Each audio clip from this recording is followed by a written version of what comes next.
So one of the features that makes Red Dead Redemption so unique is its free roam multiplayer.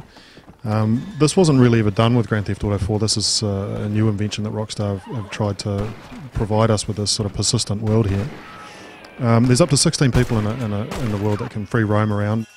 The idea in this free roam world is to either join up with a bunch of other people out of the 16. You can form a posse and go off and attack other players, or take on sort of these instance areas. There's 8 of these bandit enclosures in total, where you will need other players to help you out, because what differs from the single player match is that these bandits are actually much more powerful. So you can't just rock up there with your dead eye and your trusty revolver and take out a whole bunch of them and then get to the end and get awarded some money.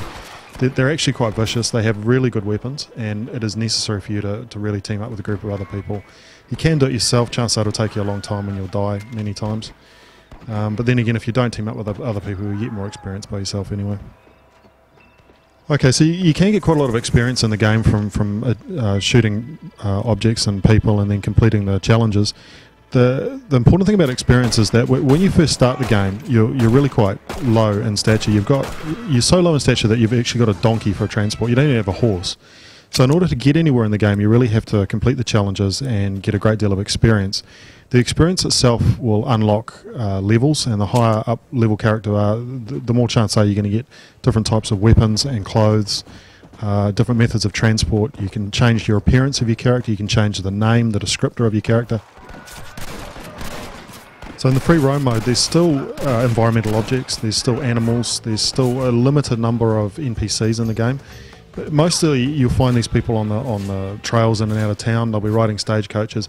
You can shoot them and you get very, very few experience. You only get one experience if you shoot one of these people, one of these computer characters in the open world.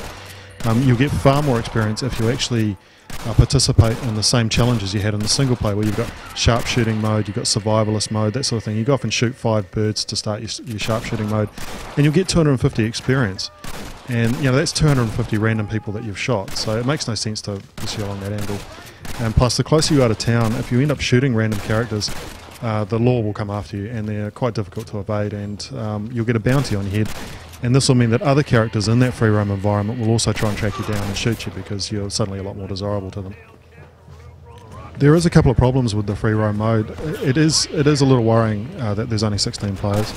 It would be much better if there were 32, and perhaps if they're going to do a PC version, which we don't know yet, hasn't been confirmed, perhaps this could be something like they did in Grand Theft Auto 4, where they extended out the multiplayer numbers out to 32 or even 64, which would be great to see.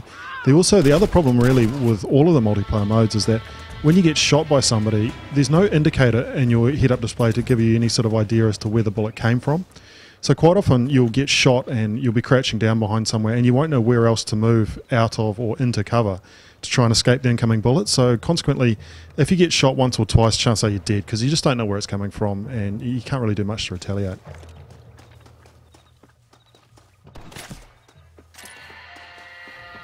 So we've been playing the multiplayer for Red Dead Redemption for a couple of weeks now, since the game was released, and it's a really excellent example of what Rockstar's capable of when they put their mind to it. It's much more considered than Grand Theft Auto 4, and we'd have to say it's a lot more entertaining too. So we can't wait to see what's going to happen with the DLC in the future. There's talk of co-op modes being introduced as well.